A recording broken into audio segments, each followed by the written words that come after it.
Hi everyone, welcome to the bare minimum education. तो इस video में हम विजन आईएएस के मई मंथ के साइंस एंड टेक्नोलॉजी की शॉर्ट न्यूज़ को कवर करेंगे। देखिए, ये एक बहुत ही इंपॉर्टेंट वीडियो होने वाली है। जो साइंस एंड टेक्नोलॉजी का सेक्शन आया है मई मंथ की मैगजीन में, वो काफ़ी ज़्यादा डिफिकल्ट आया है। स्पेशली अगर आप ये शॉर्ट न्यूज़ देखेंगे, इसमें बहुत सारी स्पेस टेक्नोलॉजी, स्पेस की टर्मिनोलॉजीज हैं जो आपके लिए समझना थोड़ा डिफिकल्ट हो सकता है। तो हम इस वीडियो में वो हर एक चीज जो आपको ट्रबल कर सकती है उसको सिंप्लीफाई करने की कोशिश करेंगे। Please watch the video till the end, you will definitely benefit a lot. जहां पे भी आप कहीं स्टक होंगे, it will be explained here. एक दो चीजें यहाँ इंपॉर्टेंट नहीं है, हम उसको कवर नहीं करेंगे and I will give you the reason क्यों आपके लिए शायद इस बार के पर्सपेक्टिव से, इस बार जब भी आप अपना प्रीलिम्स लिखेंगे नेक्स्ट, या इस बार मेंस भी लिख रहे हैं, तब भी आपके लिए वो इम्पोर्टेंट नहीं है। ऑलराइट। एंड अगर आपने विजन आईएएस की मई मंथ के पॉलिटी और गवर्नेंस के सेक्शन को, या आईआर के सेक्शन को, इकोनॉमी के सेक्शन को, या साइंस एंड टेक्नोलॉजी के सेक्शन को अभी तक कवर नहीं किया है, तो चैनल पर वीडियोस अवेलेबल हैं। मैं आई बटन में लिंक कर दूंगी, आप उन वीडियोस को जाकर देख सकते हैं। And in case you find these videos helpful, you can always let me know that by commenting below, liking the video and subscribing to my channel if you haven't done that. तो देखिए, जो पहली news है navigation by Indian constellation. तो देखिए, of course आप इसका वर्बैटिम meaning देखेंगे, जो लिखा है यहाँ पे वो क्या है कि हमें नेविगेशन करनी है, लेकिन सैटेलाइट्स की कॉन्स्टिलेशन की मदद से। ठीक है, देखिए, इससे पहले कि हम न्यूज़ कवर करें और जो यहाँ पे करंट अफेयर है उसे देखें, हमें नेविक के बारे में जानना है कि क्या है, जिसे हम पहले Indian regional navigation satellite system कहा किया करते थे। ओके, तो ये चीज़ आपको पहले पता होनी चाहिए कि नेविक, या फिर अर्लियर नोन एज IRNSS क्या है। ठीक है, तो देखिए, ये कुछ नहीं है, ये कॉन्स्टलेशन है 7 सैटेलाइट्स की, 7 सैटेलाइट्स, और साथ ही में एक नेटवर्क भी एग्जिस्ट करता है ग्राउंड स्टेशंस का, जो 24/7 काम करते हैं। ठीक है, क्योंकि देखिए, ऑफ कोर्स हमें नेविगेशन करनी है, हमें ऑब्जर्वेशंस करनी है, तो हमें ग्राउंड सिस्टम भी चाहिए और एक कॉन्स्टलेशन सिस्टम यानी कि सैटेलाइट सिस्टम भी चाहिए। ओके, आपको एक और चीज पता होनी चाहिए कि थी तो टोटल 8 सैटेलाइट्स, लेकिन अभी 7 ही एक्टिव हैं, इसीलिए हम इसे कॉन्स्टलेशन ऑफ 7 सैटेलाइट्स कहते हैं।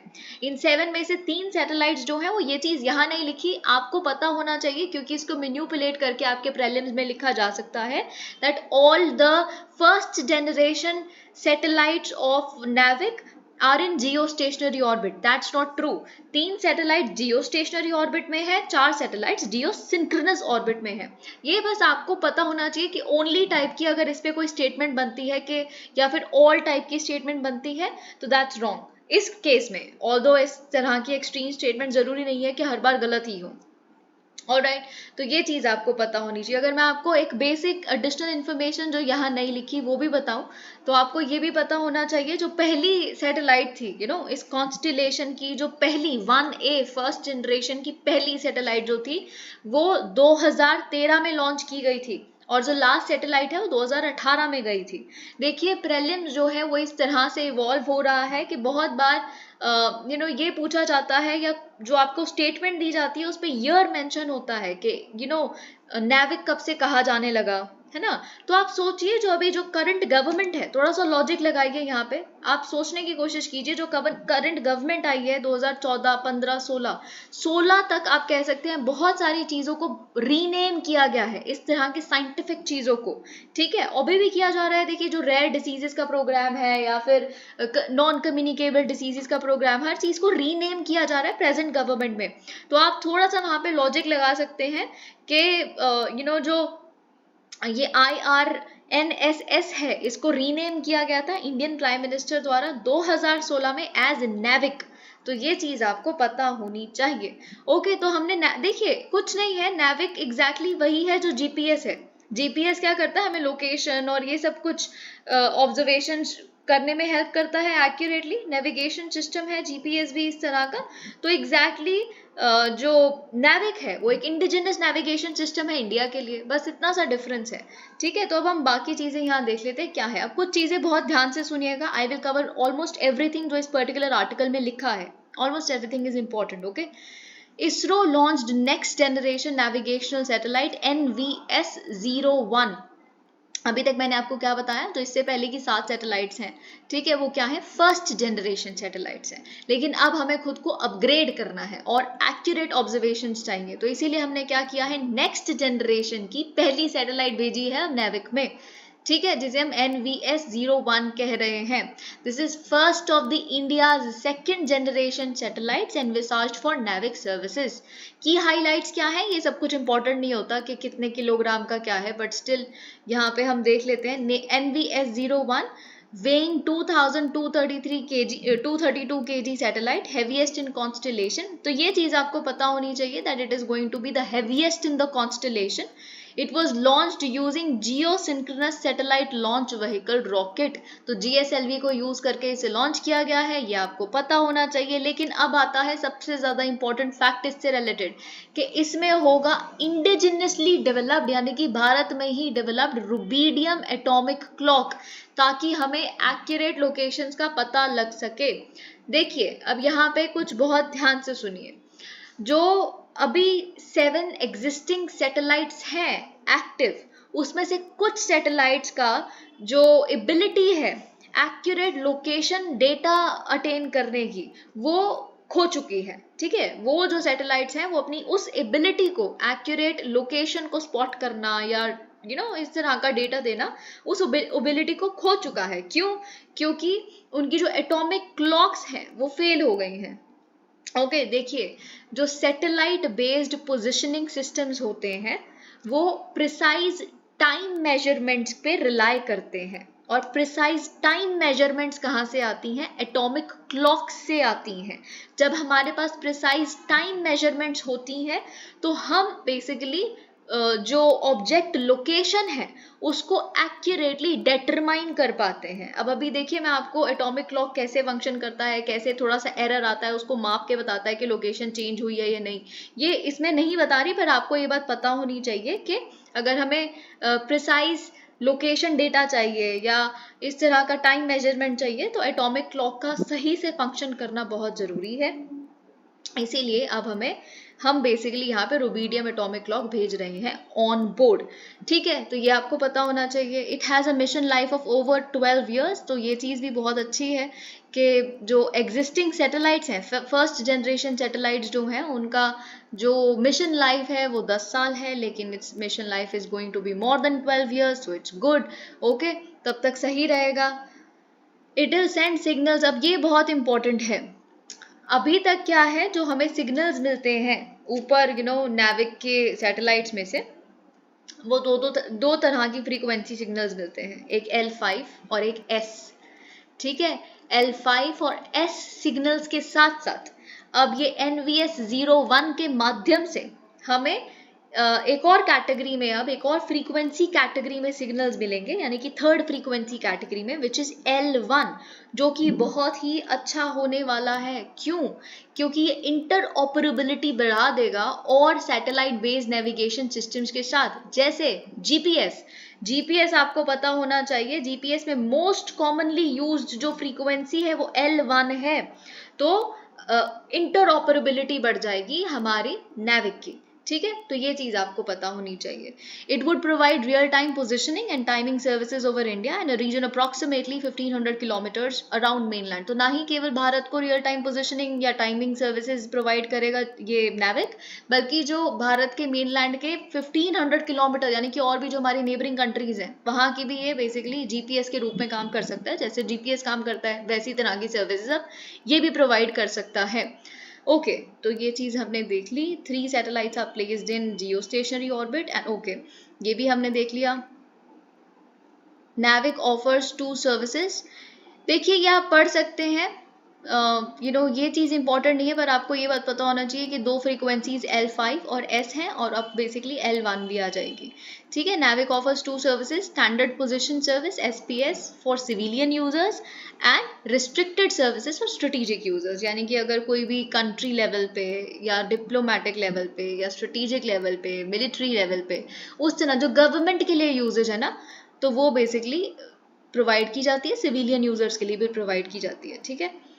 आप देखिए इसमें भी ये चीज इंपॉर्टेंट हो जाती है, अगर आपके प्रीलिम्स में लिखा होता है that NavIC offers services only for civilian users, that is wrong, लेकिन स्टेटमेंट इस तरह से भी मैनिपुलेट की जा सकती है। देखिए अब इस बार जो होम गार्ड्स का क्वेश्चन आया था, है ना, तो उसमें से जो एक आई थिंक लास्ट स्टेटमेंट यानी कि जो थर्ड स्टेटमेंट थी वो ऐसा कुछ था कि होम गार्ड्स को हम बॉर्डर सिक्योरिटी में भी एक विंग है जिसको हम डिप्लॉय करते हैं, ऐसा कुछ था। तो वैसे ही एक स्टेटमेंट बन सकती है नैविक पे, अगर क्वेश्चन आता है जो नैविक पे आ सकता है क्वेश्चन, इट्स वेरी इंपॉर्टेंट। तो ऐसा आ सकता है कि NavIC also provides restricted services for the strategic users, and that's true. Okay, अब देखिए एप्लीकेशन क्या है, रीजनल नेविगेशन सैटेलाइट सिस्टम की, terrestrial, aerial, marine navigation, disaster management, precise timing, scientific research etcetera.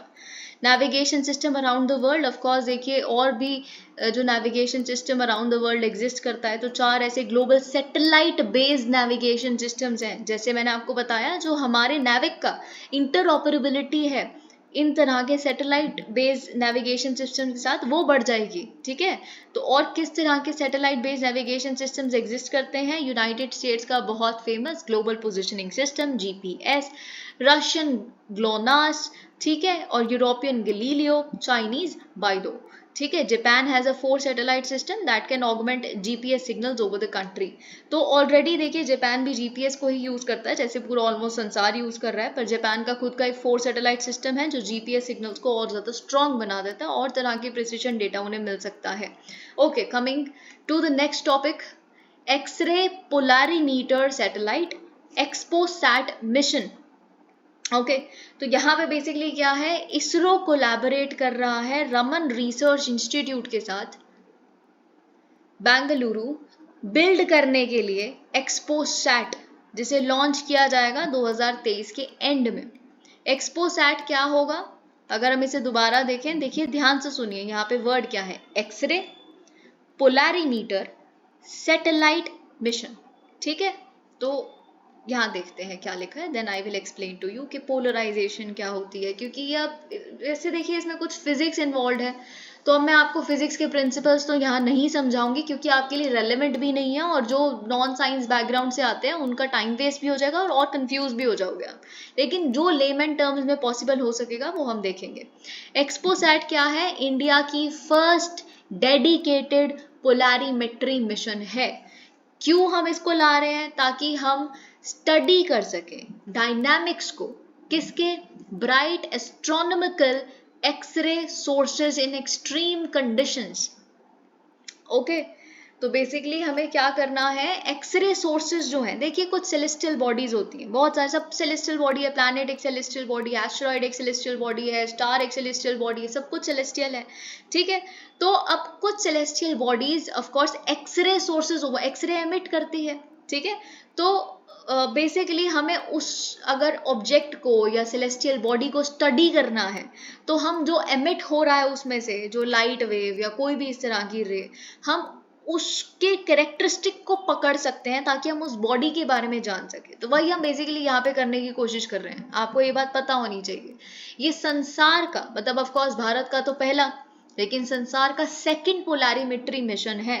पहला कौन सा था, NASA's imaging x-ray polarimeter explorer, okay, XP कहते हैं जिसे हम, तो ये चीज आपको पता होनी चाहिए। एक्सपोसैट कैरीज 2 साइंटिफिक पेलोड्स इन अ लो अर्थ ऑर्बिट।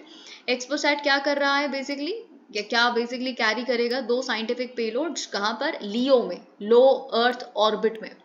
ठीक है, कौन से बेसिकली यहाँ पे पेलोड्स होंगे हम देख लेते हैं। Primary payload is going to be POLIX, polarimeter instrument in X rays, जो मेजर करेगा polarimetry parameters, degree and angle of polarisation. देखिए मैं आपको थोड़ा सा ब्रीफली बता देती हूँ कि पोलैरीमीटर क्या होता है और पोलराइजेशन क्या होता है। तो पोलैरीमेट्री तो कुछ नहीं है, जो लाइट की पोलराइजेशन को मेजर करे उसे हम पोलैरीमेट्री कहते हैं, वही हमारा मिशन है, हमें लाइट की पोलराइजेशन को मेजर करना है। ठीक है, जिससे हमें सेलेस्टियल ऑब्जेक्ट्स, जैसे कि यहाँ लिखा है, सेलेस्टियल ऑब्जेक्ट्स के बारे में इंफॉर्मेशन पता चले, जहां से देखिए कुछ भी एमिट हो रहा है ना, एक सोर्स है ना उसका, तो उस सोर्स को पता लगाया जा सकता है अगर हम जो एमिट हो रहा है उसको स्टडी कर लें। ठीक है, या उसमें कोई कर्व आ रहा है, कोई रे में कर्व आ रहा है, या बेंट हो रहा है, कुछ भी हो रहा है, उसको स्टडी कर ले, तो we can definitely do that. यहाँ पे लेकिन क्या होता है, देखिए पोलराइजेशन क्या है, एक लाइट वेव जो होती है, एक लाइट वेव बहुत सारे प्लेन्स में खुद को वाइब्रेट कर रही होती है, क्योंकि वो ऑलमोस्ट हर एंगल पे या हर प्लेन पे खुद को वाइब्रेट कर सकती है। इस तरह की लाइट को हम अनपोलराइज्ड लाइट कहते हैं। देखिए थोड़ा सा ना ये समझ लीजिए, क्या पता ऐसी स्टेटमेंट वर्बैटिम आपके प्रीलिम्स में लिखी आ जाए। इस बार का पेपर उठा के देखिए, एप्लीकेशंस और ये सब वगैरह स्पेस से रिलेटेड बहुत इंपॉर्टेंट है, और कुछ कॉन्सेप्ट्स भी, बेसिक कॉन्सेप्ट्स भी, ठीक है। तो एक अनपोलराइज्ड लाइट क्या होती है? एक ऐसी लाइट वेव जो वाइब्रेट कर रही है in more than one plane. तो पोलराइज लाइट वेव क्या होगी? वैसी लाइट वेव जो वाइब्रेट करती है only in a particular plane, यानी कि एक सिंगल प्लेन में जब लाइट वेव्स वाइब्रेट करती हैं तो उसे पोलराइज्ड लाइट कहते हैं। तो जो प्रोसेस है जिसमें एक अनपोलराइज्ड लाइट ट्रांसफॉर्म हो जाती है एक पोलराइज्ड लाइट में, उसे हम पोलराइजेशन कहते हैं, ठीक है। तो उसमें देखिए बहुत कुछ हो जाता है, पोलराइजेशन, एंगल वगैरह, ये सब कुछ बहुत चीजें इसमें इन्वॉल्व है। तो पोलैरिमेट्री बेसिकली क्या करती है? मेजर करती है, इंटरप्रेट करती है पोलराइजेशन को ऑफ दीज पर्टिकुलर वेव्स, ठीक है। You must no this particular thing, okay. और देखिए जैसे मैंने आपको बताया, जो भी सेलेस्टियल बॉडीज हैं या ऑब्जेक्ट्स हैं जिससे निकली है, फिर उसके बाद कैसे रिफ्लेक्ट हुई वेव, रिफ्रैक्ट, डिफ्रैक्ट, है ना, कुछ भी है वो इस पर्टिकुलर उससे मेजर किया जा सकता है, ओके। तो पेलोड्स कौन से? एक पोलिक्स है, ओके, और एक है XSPECT. X-ray spectroscopy and timing payload will give spectroscopic information कि कैसे लाइट ऑब्जॉर्ब होती है बेसिकली ऑब्जेक्ट से या एमिट की जाती है ना। तो एनर्जी रेंज दोनों की डिफर करती है, आई थिंक नॉट इम्पॉर्टेंट। आपको पोलरिमेट्री, पोलराइजेशन, ये सब कुछ पता होनी चाहिए। Polarisation is seen across all wavelengths in electromagnetic spectrum, x-rays have much. अब देखिए कुछ देखिए, मेरी आपको सिंसियर सजेशन है, जो इलेक्ट्रोमैग्नेटिक बैंड है या वेवलेंथ का बैंड है, फ्रीक्वेंसी का, ये सब कुछ जो बैंड्स होते हैं ना, वो आप प्लीज पढ़ के जाइए। 2020 का भी आप क्वेश्चन पेपर उठाकर देखिए, उसमें क्वेश्चन आया है। इनफैक्ट पास्ट ईयर्स देखेंगे 2013, इस तरह के बहुत सालों में आपकी बेसिक उसको टेस्ट करने की कोशिश की है, इंक्रीजिंग ऑर्डर में, डिक्रीजिंग ऑर्डर में, हाईएस्ट, लोएस्ट, ना, किसकी सबसे ज्यादा वेवलेंथ है, किसकी सबसे ज्यादा एनर्जी है, तो कुछ बेसिक, किसकी सबसे ज्यादा फ्रीक्वेंसी है। तो ये कुछ कुछ चीजें, अल्ट्रा वायलेट और ये x-ray, gamma ray, radio waves, ये सब कुछ बेसिकली पढ़ के जाइए, ठीक है। तो x-rays have much higher energy and much shorter wavelengths than electroviolet light. Wavelength is very small, between 0.03 to 3 nanometers. अब देखिए यहाँ पे क्या है, ऑलराइट, अब ये इतना इम्पोर्टेंट नहीं है, आई सो थिंक इसमें बस एक चीज इम्पोर्टेंट है जो मैं आपको बताऊंगी, ठीक है। देखिए पूरे आर्टिकल में से सब कुछ इम्पोर्टेंट नहीं होता, कुछ स्टेटमेंट्स को कैसे मैनिपुलेट किया जा सकता है वो आपके लिए समझना इंपॉर्टेंट है। कई चीज़ों में सिर्फ मैच द फॉलोइंग के पर्सपेक्टिव से, या फिर जो अब तो क्वेश्चंस बदल गए हैं, मैच द फॉलोइंग नहीं, जो इस बार के क्वेश्चंस थे only 1 pair is correct, 2 pairs are correct, 3 pairs are correct, है ना। तो अगर फॉर एग्जाम्पल एक मिशन है और उस मिशन के आगे जो उसकी एजेंसी है, स्पेस एजेंसी, या उसकी जो कंट्री है जो मिशन लेके आई है, वो सही लिखा है तो वो पेयर ठीक है, नहीं तो वो पेयर गलत है। तो वैसे ही ये जापान का एक मिशन आपको पता होना चाहिए, ऑल्दो आप इसकी जो एटोमोलॉजी है उससे पता लगा सकते हैं, यानी कि नाम से पता लगा सकते हैं, हकुतो आर मिशन 1, ठीक है। तो आपको ये पता होना चाहिए कि this particular mission is associated with Japan. Japan's iSpace said its attempt to make the first private moon landing, तो इनकी जो कोशिश थी पहली प्राइवेट मून लैंडिंग करने की, वो फेल हो गई है। क्यों? क्योंकि कांटेक्ट ही लूज हो गया ग्राउंड स्टेशन का, किसके साथ? हकुतो आर मिशन के साथ, ठीक है। Hakuto lander launched atop a SpaceX rocket from Cape. These things are actually not important. तो आपके लिए ये सब कुछ जब important ही नहीं है, बस ये पता होना चाहिए कि आज तक केवल US, फॉर्मर सोवियत यूनियन और चाइना ही सॉफ्ट लैंडिंग कर चुके हैं ऑन द मून, ठीक है। तो बस आपको ये चीज पता होनी चाहिए। जापान की कोशिश थी पर वो पूरी नहीं हो पाई। अब हम आते हैं नेक्स्ट टॉपिक पर, a sign in space project. अब देखिए यहाँ पे समझने की कोशिश कीजिए, ये कभी कभी क्या होता है, इकोलॉजी और साइंस एंड टेक्नोलॉजी और इकोनॉमी में स्पेशली ये चीज देखी जाती है। आप पिछले 4 साल के क्वेश्चन पेपर्स उठा के देखिए, 4 साल क्या, आप हमेशा के क्वेश्चन पेपर्स उठा के देख लीजिए प्रीलिम्स के, पिछले 10 साल के। कि आपको देखिए इस बार पेपर कितना भी अनकन्वेंशनल हो फिर भी ऐसे क्वेश्चन थे जिसमें आपसे फॉर एग्जांपल एक जो चीज़ थी बीटा वाली वो स्टॉक मार्केट से रिलेटेड थी, है ना। कहीं चीज़ें थी जो इकोलॉजी की आपसे टर्म का मीनिंग पूछा गया कि अच्छा ये बहुत ज़्यादा न्यूज़ में है, what do you think it is, वो इकोलॉजी से रिलेटेड था। कई चीज़ें साइंस एंड टेक्नोलॉजी से रिलेटेड थी। You must know what the meaning of that particular term is. जैसे ग्रीन वॉशिंग है जो लास्ट ईयर पेपर में आया, क्या होता है ग्रीन वॉशिंग, है ना, जब आप बेवकूफ़ बनाते हो कि आपके इस प्रोडक्ट की वजह से बहुत ज़्यादा कुछ इन्वायरमेंट को बेनिफिट होगा, जबकि होता कुछ नहीं है ना। तो ये कुछ कुछ टर्मिनोलॉजीज आपको पता होनी चाहिए। वैसे ही आपको बस यहाँ इतना पता होना चाहिए इस पर्टिकुलर आर्टिकल में से जो हम अभी कवर करेंगे कि a sign in space project है क्या। ओके हम बेसिकली क्या करना चाहते हैं असाइन इन स्पेस प्रोजेक्ट से, हम खुद को रेडी करना चाहते हैं। एक आप कह सकते हैं सिम्युलेट कर रहे हैं कि अगर कल को हमें एलियन सिग्नल मिला, है ना, तो how should we be reacting to it, है ना, या कैसा वो सिग्नल होगा, है ना। तो ऐसा बेसिकली इससे कुछ करने की कोशिश कर रहे हैं। देखते हैं यहाँ क्या लिखा है, you will understand it better.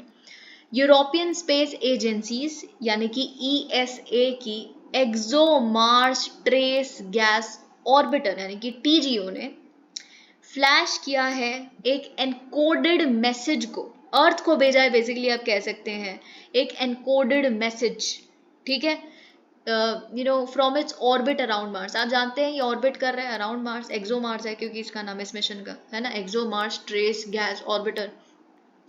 तो अपने इस जर्नी के दौरान ही इन्होंने बेसिकली एक एनकोडेड मैसेज फ्लैश किया है टू अर्थ, ठीक है। ExoMars TGO is searching for methane and other trace gases in the Martian atmosphere, कि मार्स के एटमॉस्फेयर में मिथेन है कि नहीं है, और गैसेस है कि नहीं है ना। क्योंकि आप जानते हैं जो आप एक्सपेरिमेंट पढ़ते हैं साइंस एंड टेक्नोलॉजी में कि अर्थ का जो सबसे ज़्यादा प्राइमरी जो या प्रिमोडियल एटमॉस्फेयर जो भी आप इसे कहते हैं, तो उसमें मिथेन और ये सब वगैरह पढ़ते हैं। तो इस चीज़ की सर्च चल रही है, एक्सोमार्स TGO ये करने की कोशिश कर रहा है कि क्या मार्शियन एटमॉस्फेयर में मिथेन या इस तरह की गैसेस हैं, ठीक है, जो एविडेंस हो सकती है बायोलॉजिकल और जियोलॉजिकल एक्टिविटी का। The orbiter is first in a series of joint missions between the ESA and Roscosmos, the Russian space agency. The encoded message, अब हम आते हैं एनकोडेड मैसेज पे।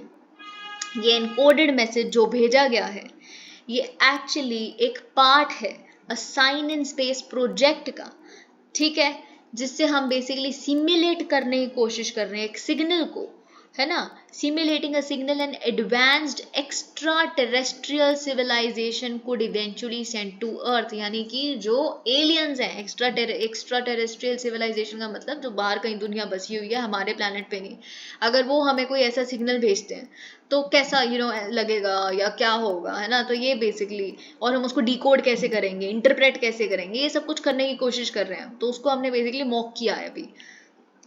The purpose of a sign in space project is to understand how to decode and interpret an extraterrestrial message by engaging a worldwide community। इसमें worldwide community को जैसे professionals different fields से, broader public से, सबका input लिया जाता है इसमें, ठीक है। By engaging professionals from various fields and encouraging global collaboration, the experiment aimed to explore the process of decoding and interpreting an alien message। खत्म, बस इतना ही आपको यहाँ पे पता होना चाहिए था। अब हम आते हैं अपने नेक्स्ट टॉपिक पर, new belts of asteroid. Alright, तो देखिए जो जेम्स वेब स्पेस टेलीस्कोप है वो स्पॉट करता है new belts of asteroid near star Fomalhaut, ठीक है। तो फोमलहॉट एक स्टार है जिसके आसपास हमें अब नई बेल्ट्स मिली हैं एस्टेरॉइड की। एस्टेरॉइड बेल्ट्स तो आप जानते ही हैं, ठीक है। तो ये किसने डिस्कवर किया है, स्पॉट किया है, जेम्स वेब स्पेस टेलीस्कोप ने। ऑब्जर्वेशंस ये बताती हैं कि 2 एडिशनल डस्टी रिंग्स या बेल्ट्स हमें बेसिकली मिली है near Fomalhaut, a bright inner one and a narrow intermediate one. Dust around stars, अब आप जानते हैं जो स्टार्स के आसपास डस्ट होती है उसमें कुछ ऐसे एलिमेंट्स होते हैं जैसे कार्बन, आयरन, जो प्लैनेट बनाने में हेल्प कर सकते हैं, डस्ट ही। आप जानते हैं ये सब कुछ आप अपने ज्योग्राफी में पढ़ के आए हैं, स्टैटिक में पढ़ते हैं कि पहले जो स्टार के आसपास का डस्ट है, ऐसी बड़ी सारी थ्योरीज आई कि वो अक्यूमुलेट कर करके वो डंबल शेप बन गया, फिर वो प्लैनेट बन गया, ये सब कुछ आप पढ़ के आए हैं, राइट। ऑल्दो कई थ्योरीज डिबंक होगी पर डस्ट में से ही प्लैनेट बनता है। तो अगर यहाँ पे हमें बेसिकली ऐसी बेल्ट्स मिल रही है तो of course someday they can go on and become planets is well, है ना। तो ये चीज़ यहाँ पे Fomalhaut is the brightest star in the southern constellation. तो फॉर्मलहॉट क्या है, आपको प्रेलिम्स के परस्पेक्टिव से ये पता होना चाहिए what actually Fomalhaut is. You must know, आपको ये पता होना चाहिए कि एक्सो प्लैनेट क्या होता है, आपको ये पता होना चाहिए कि अगर ऐसे ऐसे लिख दिया कि Fomalhaut recently seen in news with respect to space sciences is what, है ना। तो नीचे ऑप्शन में दे देंगे दिस इज अ रॉकेट या लॉन्च व्हीकल, सेकंड ऑप्शन हो जाएगा तो this is an exoplanet, तीसरा हो जाएगा this is the brightest star in southern constellation of Piscis Austrinus, या फिर सिर्फ स्टार कह देंगे, है ना, a star in the space, ऐसा कुछ भी। तो you must know what a fomalhaut is, what fomalhaut actually is. Fomalhaut is the brightest star in southern constellation of Pisces Austrinus. It is almost twice the mass and size of Sun, so which is larger than our Sun, more heavier than our Sun, and radiates over 16 times the Sun's energy. A single belt of debris around Fomalhaut was, देखिए एक पहले ही belt of debris हमें मिल चुकी है Fomalhaut के आसपास 1983 में। Okay, dusty belts क्या होती हैं, डेब्रीज होती हैं जो लार्ज बॉडीज एक दूसरे के साथ कोलाइड करके बना देती हैं। They are analogous to asteroids and comets and are frequently described as debris disks. These disks are similar to solar system's Kuiper belt. Okay, आप जानते हैं कुइपर बेल्ट के बारे में, एक डोनट शेप्ड रिंग है of icy objects around the sun जो exist करती है just beyond the orbit of Neptune, ठीक है, मतलब एक्सटेंड करती है खुद को just beyond the orbit of Neptune. 3 belts of Fomalhaut are made up of planetesimals. Okay, now this is not very important, यहाँ पे कुछ भी इंपॉर्टेंट बहुत खास नहीं है। एक्सो प्लैनेट, अब देखिए पहली बात तो हम यहाँ पे जो देखें, आई नो क्योंकि सब कुछ ही स्पेस से रिलेटेड है तो थोड़ा सा इंटिमिडेटिंग आपके लिए हो सकता है, वो तो आपको खुद को थोड़ा सा याद भी रखना पड़ेगा यहाँ पे बहुत कुछ जो लिखा है, और कहीं चीज़ों का एक्सप्लेनेशन देना बहुत मुश्किल है, जैसे 5G टेक्नोलॉजी से रिलेटेड भी, रैन और ये सब कुछ। ओके, इससे पहले कि हम न्यूज़ देखें आपको ये पता होना चाहिए कि एक एक्सो प्लैनेट क्या होता है। आप जानते हैं प्लैनेट, जैसे अर्थ एक प्लैनेट है, जुपिटर एक प्लैनेट है, मार्स एक प्लैनेट है ना। तो वैसे एक्सो प्लैनेट भी एक प्लैनेट है, पर एक ऐसा प्लैनेट जो हमारे सोलर सिस्टम में नहीं एग्जिस्ट करता, इसके बियॉन्ड है। हमारे सोलर सिस्टम में तो आप गिने चुने जो जानते हैं प्लैनेट्स हैं, और एक बीच में हमारा स्टार है यानी कि सन है। इसके बाहर, है ना, कोई और हमारे सोलर सिस्टम के बाहर अगर कोई प्लैनेट एग्जिस्ट करता है, मतलब ऑफ कोर्स उसका भी एक खुद का स्टार होगा जिसके आसपास वो घूम रहा है, उसे हम एक्सो प्लैनेट कहते हैं, ठीक है। मोस्ट प्रोबेबली यही होता है कि जो एक्सो प्लैनेट है वो अपने स्टार के आसपास ऑर्बिट करता है, मोस्टली यही होता है।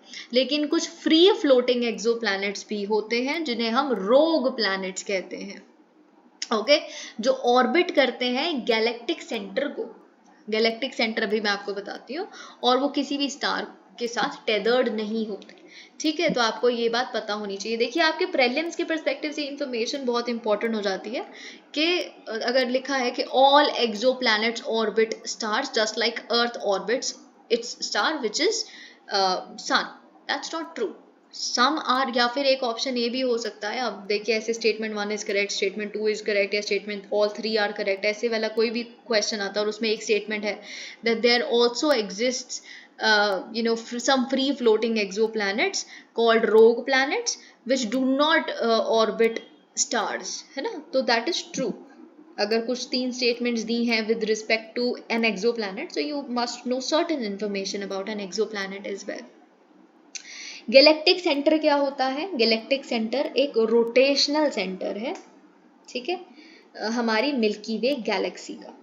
ये सेंट्रल मैसिव ऑब्जेक्ट है ना, आप कह सकते हैं इसका बेसिकली जो सेंट्रल मैसिव ऑब्जेक्ट है एक super massive black hole sort of चीज है, ठीक है।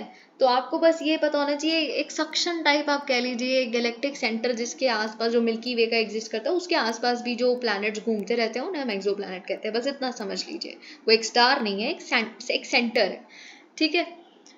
और आपको एक्सोप्लैनेट से रिलेटेड ये पता होना चाहिए, composition of exoplanet range from Rocky भी हो सकता है जैसे अर्थ, जिसे हम रॉक लाइक प्लैनेट कहते हैं या अर्थ लाइक प्लैनेट कहते हैं, या फिर गैस रिच भी हो सकता है जैसे जुपिटर, सैटर्न।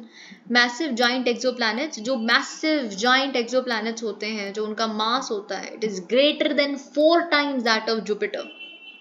तो ये चीज आपको पता होनी चाहिए। अब न्यूज क्या है, एक नया जुपिटर साइज का एक्सोप्लैनेट मिला है जिसका नाम है TOI 463b या फिर HD 245-134b with highest density known till this date, ठीक है, and mass 13 times that of Jupiter has been discovered. Size almost that of Jupiter, लेकिन जो मास है 13 times that of Jupiter. Okay बहुत ज्यादा डेंस है, सबसे ज्यादा डेंस है, ये भी आपको पता होना चाहिए। It is located 731 light years away and orbits a sub giant F type star. तो एक रोग एक्सोप्लैनेट नहीं है, स्टार को ऑर्बिट करता है, जिस स्टार का नाम है TOI 4603, ठीक है। तो इसीलिए बेसिकली जब एक स्टार है जिसका नाम TOI 4603 है, जिसको ये ऑर्बिट करता है, उसको तो इसी के नाम पे बेसिकली इसका खुद का नाम पड़ गया TOI 4603b। Okay, this we have done। TOI 4603b falls in transition mass range, ठीक है। जो इसकी मास रेंज है वो आप इंटरमीडिएट सॉर्ट ऑफ कह सकते हैं, ना ही ये मैसिव जाइंट प्लैनेट्स के कैटेगरी में आता है, ना ही लो मास ब्राउन ड्वार्फ्स की कैटेगरी में आता है, ठीक है। तो ये चीज आपको पता होनी चाहिए। ब्राउन ड्वार्फ्स क्या होते हैं कि ऐसे ऑब्जेक्ट्स होते हैं जिनका जो साइज है it's between that of a giant planet like Jupiter and that of a small star, कुछ मिडवे लाई करता है, ठीक है। Discoveries made using indigenously made, okay, तो इसको हमने डिस्कवर कैसे किया इस पर्टिकुलर एक्सोप्लैनेट को, हमने भारत का बनाया हुआ PRL advanced radial velocity Abu sky research spectrograph PARAS, जो माउंट आबू में है, ठीक है, उसके मदद से हमने इसको डिस्कवर किया है। तो ये चीज आपको पता होनी चाहिए। अब देखिए 5 वेज होते हैं, अब ये आपके प्रीलिम्स के पर्सपेक्टिव से बहुत इंपॉर्टेंट हो जाता है कि कुछ 5 वेज होते हैं प्लैनेट को ढूंढने के, आइडेंटिफाई करने के, डिस्कवर करने के, स्पॉट करने के, ठीक है, जिसमें आप बेसिकली रेडियल वेलोसिटी यानी कि आप एक प्लैनेट के वॉबल को ऑब्जर्व करने की या मेजर करने की कोशिश करते हैं। वॉबल क्या होता है, आपने लट्टू अगर मैं आपको बताऊं हिंदी में, या फिर आप टॉय टॉप जिसे कहते हैं, तो आप अगर जब उसको ऐसे रस्सी से खींच चलाते हैं या वैसे ही आप नीचे जमीन पे रख के चलाने की कोशिश करते हैं, तो क्या होता है लट्टू एक ही जगह पे सीधा ही नहीं घूमता रहता तेज से, धीरे धीरे धीरे क्या होता है टिल्ट हो जाता है ना अपने एक्सिस से। वैसे ही जो अर्थ है या कोई भी प्लैनेट है वो अपने एक एक्सिस पे रोटेट कर रहा है ना, तो उसका जो थोड़ा थोड़ा सा जो एक्सिस से डेविएशन हो जाता है या फिर डगमगाना जो हो जाता है उसे हम वॉबल कहते हैं। तो ऐसे when you watch for vowel, you watch for radial velocity and you of course try to identify a particular planet or spot a particular planet। आप ट्रांजिट देख सकते हैं, क्योंकि अगर फॉर एग्जांपल एक प्लैनेट कहीं से गुजरा है, एक्सो प्लैनेट है ना, तो उसकी शैडो पड़ी होगी कहीं पे। सो ऐसे भी बहुत सारे प्लैनेट्स हमने डिस्कवर किए हैं, 3401 ऐसे लिखा है। डायरेक्ट इमेजिंग करके भी हम कर सकते हैं, you take pictures, you get the pictures, of course sometimes that also happens and then you do that, then you know reach a conclusion, okay this exoplanet is there। Gravitational micro lensing और astrometry. Astrometry क्या होता है, minuscule movements, बहुत ही कम movement जो हम basically पता लगाने की कोशिश करते हैं। देखिए यहाँ पे तो बहुत ज़्यादा डिटेल में नहीं बताया, पर आप किसी पिछली साइंस एंड टेक्नोलॉजी के सेक्शन में पिछले महीने के या आने वाले किसी महीने में डेफिनेटली ग्रेविटेशनल माइक्रो लेंसिंग को पढ़ेंगे। ओके, ग्रेविटेशनल माइक्रो लेंसिंग आपके प्रीलिम्स के पर्सपेक्टिव से और मेंस के भी पर्सपेक्टिव से बहुत इंपॉर्टेंट है, पिछले कुछ 3-4 सालों से बहुत ज़्यादा न्यूज़ में है। ग्रेविटेशनल माइक्रो लेंसिंग क्या होता है, एक ऑब्जर्वेशनल इफेक्ट है जिसे प्रिडिक्ट किया गया था आइंस्टाइन द्वारा 1936 में, उनकी जो जनरल थ्योरी ऑफ रिलेटिविटी थी उसके माध्यम से, ठीक है। तो इसमें क्या होता है, अगर एक स्टार है जो स्काई में है, ओके, वो किसी और ऑब्जेक्ट के या किसी और स्टार के फॉर एग्जांपल आगे आ जाता है ना, तो जो पिछले वाला स्टार है उसका, उससे पीछे वाला जो स्टार है, ऑफ कोर्स जो उससे लाइट निकल रही है ना, तो वो क्या होगा, वो बेंड कर जाएगी उसके आसपास और वो दोनों साइडों से आने की कोशिश करेगी जो उसको जगह मिल रही है, because of the gravitational attraction of the foreground star. तो this is known as gravitational microlensing. हम इससे बेसिकली क्या करते हैं, हम इससे पता लगाने की कोशिश करते हैं कि अच्छा जो एक्सो प्लैनेट है वो शायद स्टार के आगे आया होगा या जो भी हुआ होगा, और इस वजह से जो रेज हैं वो बेंड हुई हैं, और फिर we reach to a conclusion ओ कि यहाँ पे बेसिकली प्लैनेट है सैटर्न। अब इसमें तो हम क्या ही देखें, पर आपके प्रेलिम्स के पर्सपेक्टिव से बहुत इंपॉर्टेंट है कि देखिए ये अगर आप ना जो प्रेलिम्स के PYQs हैं उसे चेकआउट करेंगे तो 2011 या कुछ बहुत पुराने वाले जो ईयर्स हैं ना, उसमें आपको एक क्वेश्चन मिलेगा कि सबसे ज़्यादा नंबर ऑफ मून्स किसके पास है। ठीक है, तो इसीलिए ऐसे क्वेश्चन पहले पूछे गए हैं। तो UPSC क्या कर रहा है, जो बहुत पहले जो 10 साल पहले उनका पैटर्न हुआ करता था, मतलब एक्चुअली पैटर्न नहीं पर 10 साल पहले जिस तरह के क्वेश्चंस थे वो अब रिपीट हो रहे हैं। 2021 का क्वेश्चन पेपर उठाकर देखिए, 2011 के बहुत सारे क्वेश्चंस रिपीट हुए। तो इसीलिए मैं आपको बता रही हूँ, आपको ये पता होना चाहिए क्योंकि ये न्यूज़ है अब कि 62 न्यू मून्स हमें सैटर्न के आसपास मिले हैं, कि सैटर्न के और 62 नए मून्स हैं। तो इस डिस्कवरी के साथ क्या होता है, सैटर्न बन जाता है एक ऐसा प्लैनेट जिसके पास सबसे ज़्यादा नंबर ऑफ मून्स हैं। तो अब जुपिटर नहीं बचा ऐसा प्लैनेट जिसके पास सबसे ज़्यादा नंबर ऑफ मून्स हैं। तो आपके प्रीलिम्स में ऑफकोर्स जुपिटर लिखा हो सकता है, which is not true. Saturn is the planet which has the greatest number of moons now, 145। Saturn is the sixth planet from the sun and second largest planet in our solar system. Mostly made up of hydrogen and helium. It has rings made of chunks of ice and rock.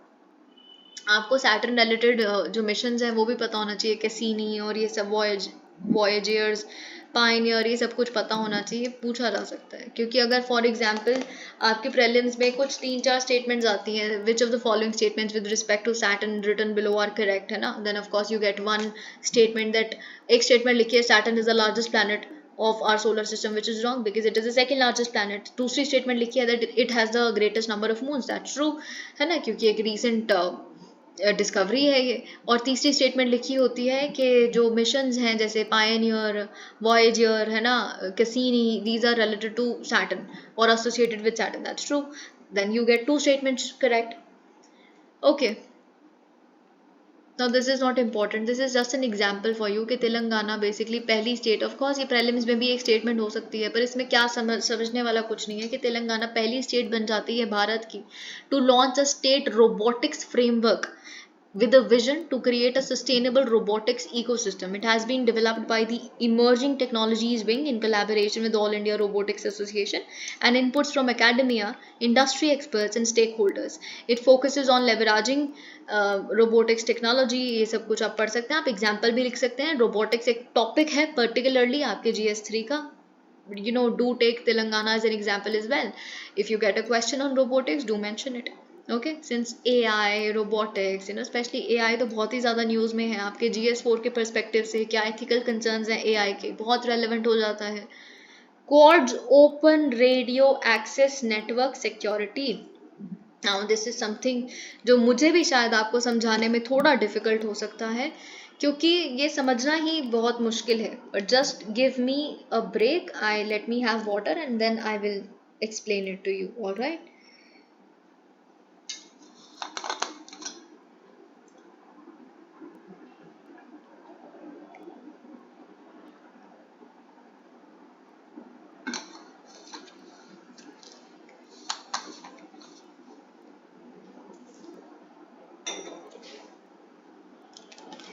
Okay, quad leaders ने अपनी summit में जो Hiroshima में Japan में हुई, तो उन्होंने एक सिग्निफिकेंट अनाउंसमेंट की है कि हम स्ट्रेंथन करेंगे सिक्योरिटी को। किसकी सिक्योरिटी को, मतलब सिक्योरिटी आर्किटेक्चर को स्ट्रेंथन करेंगे, लेकिन किसके सिक्योरिटी आर्किटेक्चर को, सिक्योरिटी आर्किटेक्चर फॉर ओपन रैन, ठीक है, beginning with Palau which is a country in western Pacific ocean in the Pacific region. This initiative will modernise Palau. तो बेसिकली क्या हम शुरू कहाँ से कर रहे हैं, इस सिक्योरिटी स्ट्रक्चर को स्ट्रेंथन करना हम पलाऊ से शुरू कर रहे हैं। क्या होगा इसमें, पलाऊ का जो नेशनल मोबाइल नेटवर्क है ना, उसको मॉडर्नाइज किया जाएगा, एस्टैब्लिश किया जाएगा and open RAN deployment in partnership with local stakeholders and support its sustainable operation. Also an open RAN security report outlines cyber security considerations associated with using Open RAN as an approach to developing a network architecture. देखिए, आपके prelims के perspective से आपको ये पता होना चाहिए कि ओपन रैन क्या है। यहाँ पे कुछ बेनिफिट्स लिखे हैं, लेकिन इसका एक जो सबसे बड़ा चैलेंज ये है वो साइबर सिक्योरिटी थ्रेट्स है, ठीक है, पर अब आप सुनिए, हो सके तो इसको बस इसकी डेफिनेशन समझने की कोशिश करिएगा, क्योंकि आपके लिए बस कॉन्सेप्ट पता होना चाहिए ओपन रैन का कॉन्सेप्ट क्या है, बस इससे ज्यादा और आपको कुछ पता होने की जरूरत नहीं है। यहाँ पे कभी मेंस भी नहीं आएगा, या कुछ भी नहीं, आपके प्रीलिम्स के पर्सपेक्टिव से you should know what open RAN is. Okay, तो जो रेडियो एक्सेस नेटवर्क, रैन की फुल फॉर्म है रेडियो एक्सेस नेटवर्क, तो ओपन रैन क्या होगा अब समझने की कोशिश कीजिए। पहली बात तो ओपन रैन एक टेक्नोलॉजी नहीं है। ओके, ये बात आपको पता होनी चाहिए। आपको अगर लग रहा है कि एक नई टेक्नोलॉजी डेवलप हुई और प्रीलिम्स में ऐसा लिखा भी है that it is the latest technology in telecommunications and all that nonsense, that's false. Open RAN एक टेक्नोलॉजी नहीं है, बल्कि एक ऑन गोइंग शिफ्ट है मोबाइल नेटवर्क आर्किटेक्चर में, जो बेसिकली क्या करता है, it allows networks to be build using sub components from a variety of vendors. जैसा यहाँ पे लिखा है वेंडर डाइवर्सिटी, इसकी वजह से आती है। आपके प्रीलिम्स में कुछ बेनिफिट्स ऑफ ओपन रैन भी लिखा हो सकता है, उसमें 5-6 ऑप्शंस हो सकते हैं, फिर आपसे पूछा जा सकता है कि कितने ऑप्शन सही हैं इसमें से। ठीक है, तो वेंडर डाइवर्सिटी सबसे बड़ी यहाँ पे आप पढ़ सकते हैं, agility of innovation, faster time to market, automation and manageability, lower total cost of ownership. Okay, देखिए जब वेंडर डाइवर्सिटी आ गई तो लोअर कॉस्ट तो अपने आप आ गया, क्योंकि जब आपके पास चॉइस है ना, कि आप हार्डवेयर सॉफ्टवेयर किसी और से खरीद सकते हैं, और ऐसा कुछ मोनोपोली एग्जिस्ट नहीं करती, जरूरी नहीं है कि एक ही से हार्डवेयर एक ही से सॉफ्टवेयर खरीदना है, तो of course you have choice, end of course जो आपको सबसे चीप लग रहा होगा, सबसे अफोर्डेबल लग रहा होगा, तो वो आप चुनेंगे। तो बेसिकली क्या है, ओपन रैन एक ओपन मल्टी वेंडर आर्किटेक्चर है। ओके, जिसके माध्यम से हम मोबाइल नेटवर्क्स को ले डाउन करना चाहते हैं। It is opposed to the single vendor proprietary architecture. अगर आपके प्रीलिम्स में लिखा है कि ORAN is a single vendor proprietary architecture, latest single vendor proprietary architecture, which is false। ये तो वेंडर डाइवर्सिटी लेके आना चाहता है, ठीक है, ताकि आपके पास चॉइसेस हों। ओके, तो ये चीज आपको, जो कंपनी आपको सही लग रही है, ये हार्डवेयर सही है या ये सॉफ्टवेयर सही है, तो ये बेसिकली आपको यहाँ पे बस इतना सा ध्यान रखना है। ओके, तो डिफरेंट सब कंपोनेंट्स के जो इंटरफेसेस हैं उनको हम आप इंटीग्रेट कर पाएँ, ये सब कुछ बेसिकली आप कह सकते हैं। देखिए रैन क्या होता है, आपको ओपन समझ आ गया। ओपन का मतलब है वेंडर डाइवर्सिटी और ये सब कुछ, फ्लेक्सिबिलिटी, ये सब कुछ आता है इसमें। लेकिन आपको रेडियो एक्सेस नेटवर्क भी पता होना चाहिए, ऑल्दो मैंने आपको सब कुछ समझा दिया है। रेडियो एक्सेस नेटवर्क क्या है, ये टेलीकम्युनिकेशन सिस्टम का पार्ट है जो कनेक्ट करता है इंडिविजुअल डिवाइसेस को to all other parts of the network through radio connections. आप एंटेना देखते हैं, ठीक है, आप एक जो एंटेना देख रहे हैं अपनी लोकल एरिया में, जहाँ से सारे कनेक्शंस हो रहे हैं, रेडियो कनेक्शंस, फिर आपका एक मोबाइल फ़ोन है, मोबाइल फ़ोन और जो एंटेना के बीच में कनेक्शन है, सब कुछ जो है वो रेडियो एक्सेस नेटवर्क है। ठीक है, सॉफ्टवेयर, हार्डवेयर, सब कुछ। तो ये बेसिकली हम इसको वेंडर डाइवर्सिटी लाने की कोशिश करें। Just understand this much in it. Okay, Health for All report. WHO released Health for All Transforming Economies to Deliver What Matters report, launched at the ongoing 76th world health assembly. आपको world health assembly के बारे में पता होना चाहिए, क्या है क्या नहीं है, it's a little important. Okay, तो लॉन्च की गई है, it was release by WHO council. देखिए आपके लिए यहाँ पे क्या जानना इंपॉर्टेंट है कि रिपोर्ट प्रोवाइड करती है रिकमेंडेशंस, कि अपनी इकोनॉमिक थिंकिंग में थोड़ा शिफ्ट लाया जाए, ताकि हेल्थ फॉर ऑल इंश्योर कर सकें बेस्ड ऑन या अक्रॉस 4 इंटर रिलेटेड पिलर्स। ठीक है, पहला पिलर क्या है, वैल्यूइंग हेल्थ फॉर ऑल। अगर हमें सबकी हेल्थ को वैल्यू करना है तो जो हेल्थ है, वेल बीइंग है, हेल्थ वर्कर्स हैं, हेल्थ सिस्टम्स हैं, इन सबको, हेल्थ को एक लॉन्ग टर्म इन्वेस्टमेंट लेना पड़ेगा। ठीक है, हेल्थ को एक ह्यूमन राइट समझिए, restore and protect environment through a regenerative economy. Second है pillar financing health for all. अभी तो हमने वैल्यू किया, पहले वैल्यू करें, फिर उसके बाद फिनेंस, वैल्यू कर ली तो फिनेंस भी करना है सबकी हेल्थ को। तो you adopt a comprehensive stable approach for long term funding. अभी हमने देखा कि लॉन्ग टर्म इन्वेस्टमेंट मानना है हेल्थ को, तो उसके लिए लॉन्ग टर्म फंडिंग चाहिए, तो उसके लिए कॉम्प्रिहेंसिव अप्रोच लेके आओ। Redraw the international financial architecture to fund health equitably and proactively. Third है इनोवेटिंग फॉर, अब देखिए कोई भी आप हेल्थ पे आंसर लिख रहे हैं ना, जो कि बिल्कुल आपसे मेंस में पूछा जा सकता है। कोविड-19 यू माइट थिंक कि अब तो पुराना टॉपिक हो गया, पहले क्वेश्चन इसलिए नहीं बने कोविड-19 पे, वैक्सीन पे या इन चीज़ों पे, क्योंकि पहले हमें इतना ज़्यादा पता ही नहीं था, सब बस ऐसे ही चल रहा था हियर से पे, या फिर हम बस गैस ही कर रहे थे कि ये घोल पी लो इससे ठीक हो जाएंगे, ये वो कुछ नहीं। फिर फाइनली वैक्सीन आई और फिर वैक्सीन के भी हम रिजल्ट्स के बारे में बहुत श्योर नहीं थे। फिर एक साल के गैप के बाद हमें वैक्सीन पे क्वेश्चन मिलता है अपने प्रीलिम्स में और मेंस में भी। तो वैसे ही health is a very important topic. Prime minister और कॉमर्स एंड इंडस्ट्री मिनिस्टर या G20 पे भी हम हेल्थ आर्किटेक्चर के बारे में बात करें, इक्विटेबल हेल्थ आर्किटेक्चर के बारे में। तो हेल्थ पे कोई क्वेश्चन आता है, राइट दीज 4 पिलर्स। आप एक क्लाउड बनाइए या एक फ्लो चार्ट बनाइए, उसके 4 डंडे बना के उसका, I hope you get my point, you know, you just write it as an answer. Innovating for health for all. अब हमें सबके लिए अगर हेल्थ इंश्योर करनी है या वेलबींग इंश्योर करना है तो कुछ इनोवेशंस लेके आइए उसके लिए। You build symbiotic public private alliances to maximise public value, design knowledge governance including IP regimes to ensure global equitable access to vital health innovations। अब आता है fourth pillar, last pillar, strengthening public capacity for health for all. ठीक है, तो हमें public capacity को strengthen करना है। Okay, whole of government approach to recognise, देखिए हमें गवर्नमेंट एजेंसीज के लेवल पे ये लेके आना है। पब्लिक जो बेसिकली हेल्थ आर्किटेक्चर है या पब्लिक हेल्थ सेंटर्स हैं उनको स्ट्रेंथन करना है ताकि हेल्थ फॉर ऑल एक्चुअल में हम implement कर पाए। whole of government approach to recognize that health for all is not just for health ministries but for all government agencies, invest in the dynamic capabilities of the state and public sector, demonstrate transparency and meaningful public engagement to hold governments accountable। जैसे CoWIN app है यार, बहुत अच्छा step है, ठीक है, open source software, मतलब बहुत कुछ, CoWIN app was a good thing, at least जो ट्रांसपेरेंसी एग्जिस्ट करती थी और ये सब कुछ आपको पता होना चाहिए। अब ये इंपॉर्टेंट नहीं है और एमपॉक्स भी इंपॉर्टेंट नहीं है, so I am skipping it all together. Alright, respiratory syncytial virus.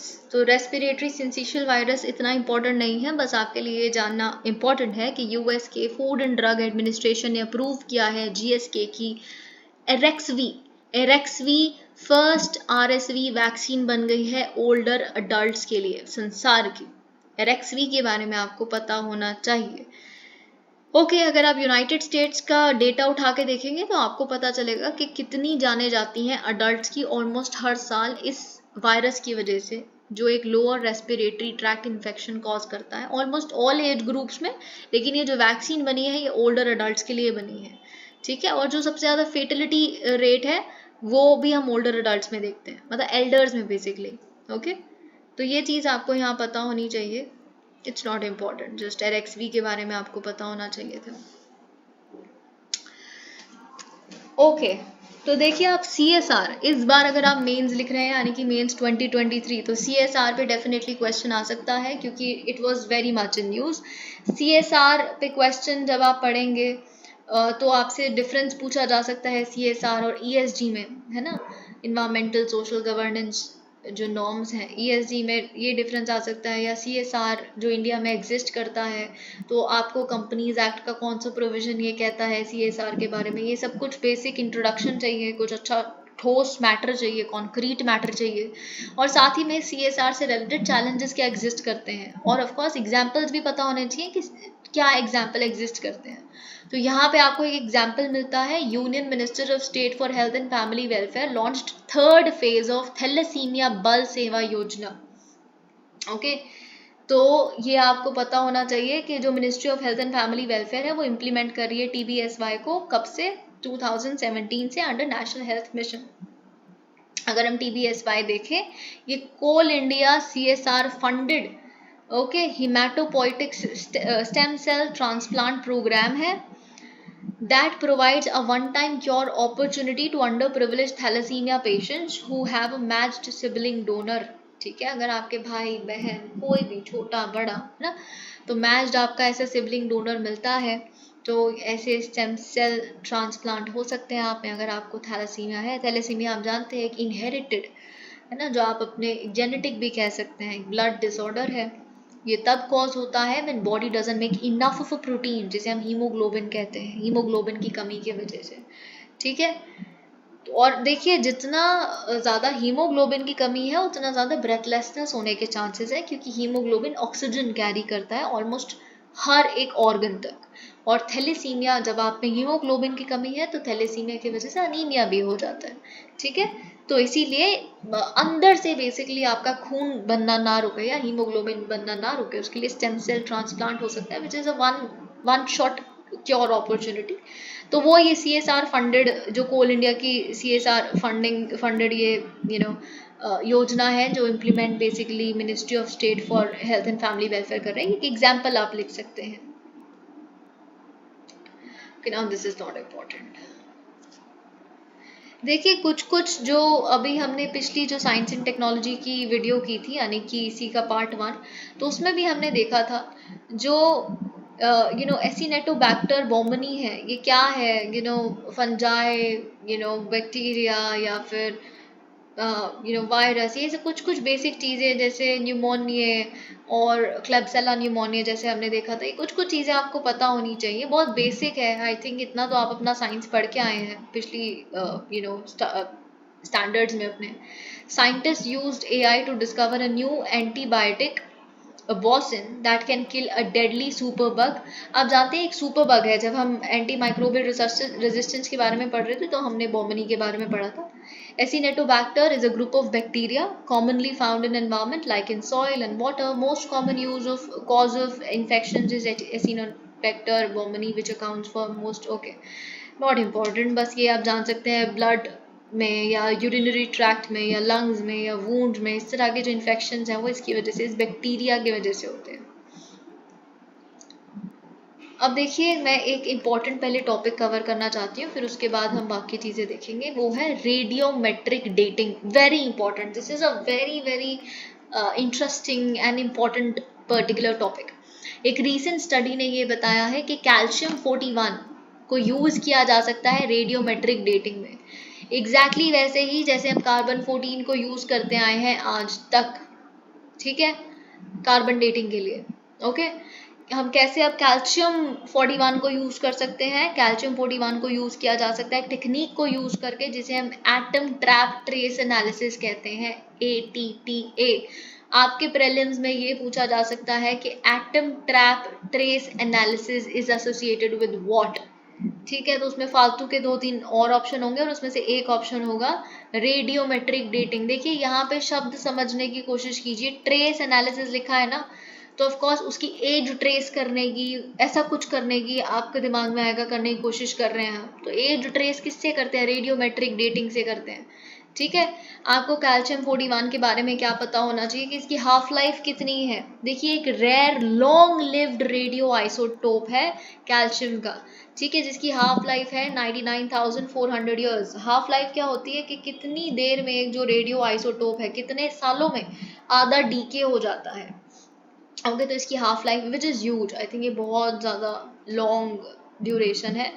Availability, ये प्रोड्यूस, अब देखिए बहुत ध्यान से सुनिए कि जो कैल्शियम 41 है ये अर्थ की क्रस्ट में ही प्रोड्यूस किया जाता है। जब स्पेस में से जो कॉस्मिक रेज हैं वो कोलाइड करती हैं सॉइल या रॉक्स के कैल्शियम एटम्स के साथ, तो हमें क्या मिलता है, कैल्शियम 41। ओके, तो ये आपको पता होना चाहिए। और ATTA के बारे में अगर मैं आपको एक जनरली बताऊं, ऑल्दो आपके लिए इम्पोर्टेंट नहीं है, देखिए ये भी पता होना चाहिए कि कैल्शियम 41 लेस फ्रीक्वेंटली अकर करता है कार्बन 14 से। कार्बन 14 तो बहुत ही ज़्यादा कॉमन है, आप कह सकते हैं। ATTA में क्या होता है, लेज़र मैनिपुलेशन होता है। मतलब ATTA is basically a technique based on laser manipulation and detection of neutral atoms। Okay, तो ये आपको पता होना चाहिए। हम क्या करते हैं, एक सैंपल है हमारे पास, उसको हमने वेपराइज करवाया। ओके, और फिर जो एटम्स रिलीज हुए उसको हमने लेजर के माध्यम से कूल किया, जैसे हम लेजर कूलिंग कहते हैं। ओके, फिर हमने क्या किया, इन एटम्स को लेजर कूल करने के बाद एक लाइट और मैग्नेटिक फील्ड केज में कैद करवाया। ओके, फिर हमने बेसिकली क्या किया, हमने जब ट्यून कर दी इसकी लेजर फ्रीक्वेंसी प्रॉपर, आपके लिए इंपॉर्टेंट नहीं है पर फिर भी मैं आपको बता रही हूँ। फिर जो कैल्शियम 41 एटम्स है, ऑफ कोर्स जो सैंपल है उसमें हमें कैल्शियम 41 एटम्स को देखना है वो कितने डीके हो चुके हैं, ठीक है, कितने बचे हैं अब बेसिकली, और कितने खत्म हो गए जब ये बेसिकली अगर कोई मरा था ये, है ना, तो तब कितना कितना अमाउंट ऑफ कैल्शियम 41 था और आज कितना है, तो कंपेयर कर लेंगे तो पता चल जाएगा कि बेसिकली इसकी उम्र कितनी थी। ठीक है, तो हम बेसिकली क्या करते हैं, अब हमने केज कर लिया, लेजर फ्रीक्वेंसी को ट्यून कर दिया, तो हम कैल्शियम 41 के जो एटम्स हैं उसको डिटेक्ट करने की कोशिश करते हैं इलेक्ट्रॉन ट्रांजिशंस के माध्यम से। आप जानते हैं बहुत बेसिक केमिस्ट्री है जो आप पढ़ के आए हैं कि एक एटम में जो इलेक्ट्रॉन है एक ऑर्बिटल से ट्रांजिशन करता है नेक्स्ट में, अगर एक सिग्निफिकेंट अमाउंट ऑफ एनर्जी उसे मिलती है फिर वापस आ जाता है, ये बेसिकली करने की कोशिश करते हैं। ठीक है, कैल्शियम 41 हमने फिर डिटेक्ट किया, आइडेंटिफाई किया, फिर उसके बाद हम वही देखते हैं कि कितना अमाउंट प्रेजेंट है। तो ये चीज़ आपको पता होनी चाहिए।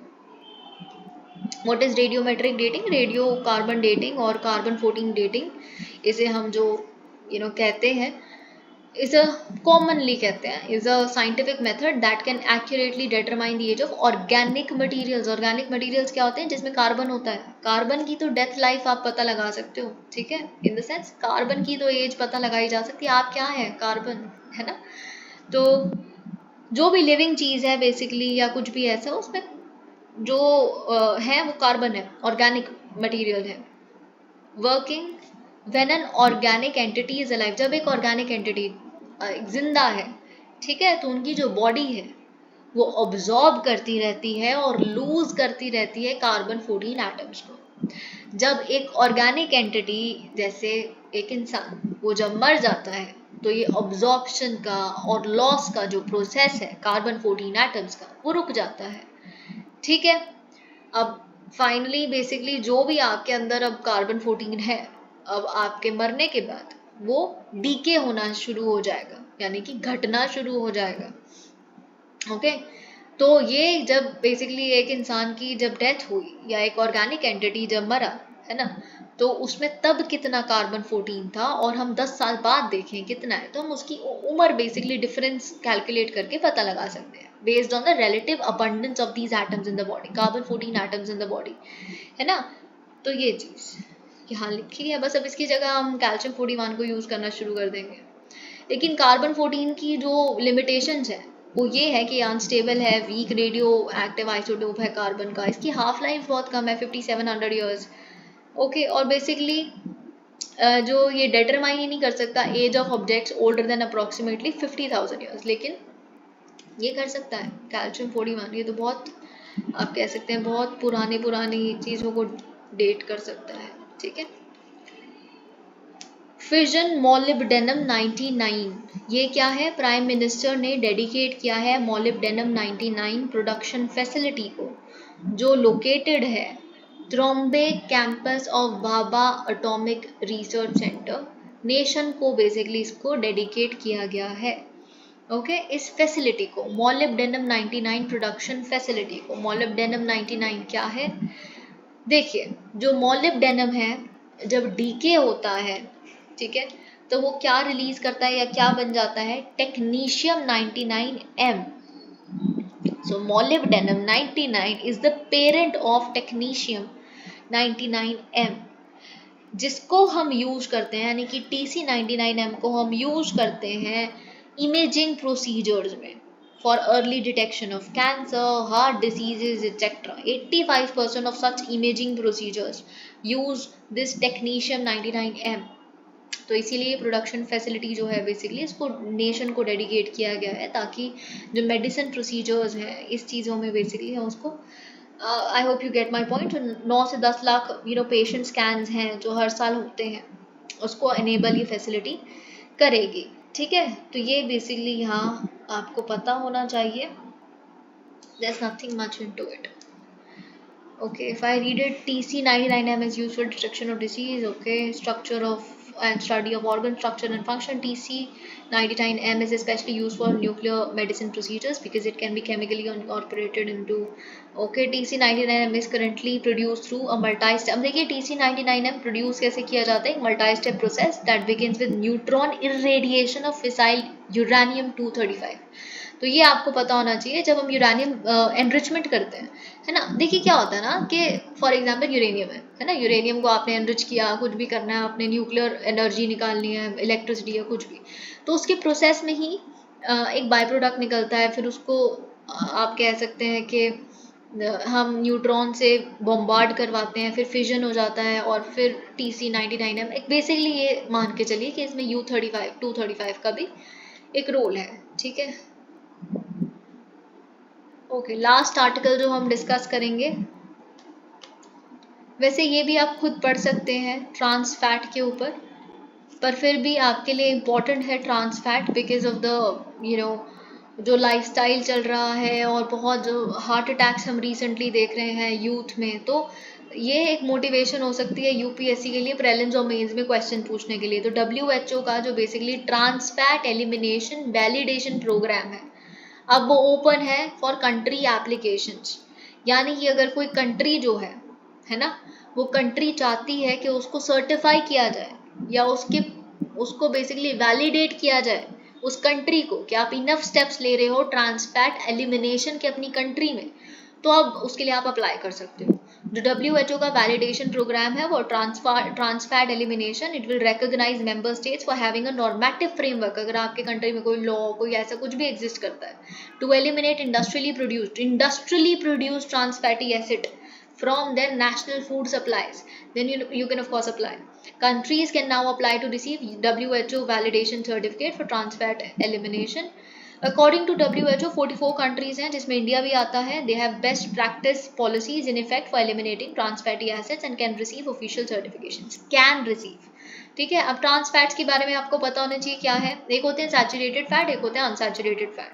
ठीक है. जो अनसैचुरेटेड फैट्स होते हैं उन्हें हम जो basically unsaturated fats produce from vegetable oils, they trans fats. Okay. जो fried foods, commercially baked foods जिसमें आपको मिलते हैं. ठीक है.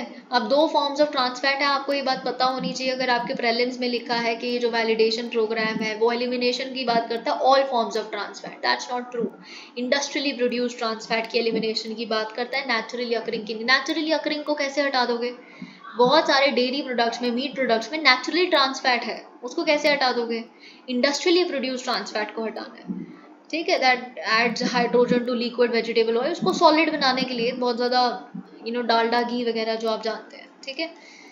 आप जानते हैं कितनी तरह की डायबिटीज़ और हार्ट रिस्क और हाइपोटेंशन और इससे रिलेटेड है. तो नॉन कम्युनिकेबल डिसीजेज ऑलरेडी एक बहुत इंपॉर्टेंट टॉपिक है, हमने देखा था पिछली वीडियो में. तो उससे रिलेटेड भी ट्रांस फैट्स का एक लिंक बनता है. तो ट्रांस फैट्स भी एक सब कॉम्पोनेंट हो सकता है आपके क्वेश्चन का, आपके मेंस में.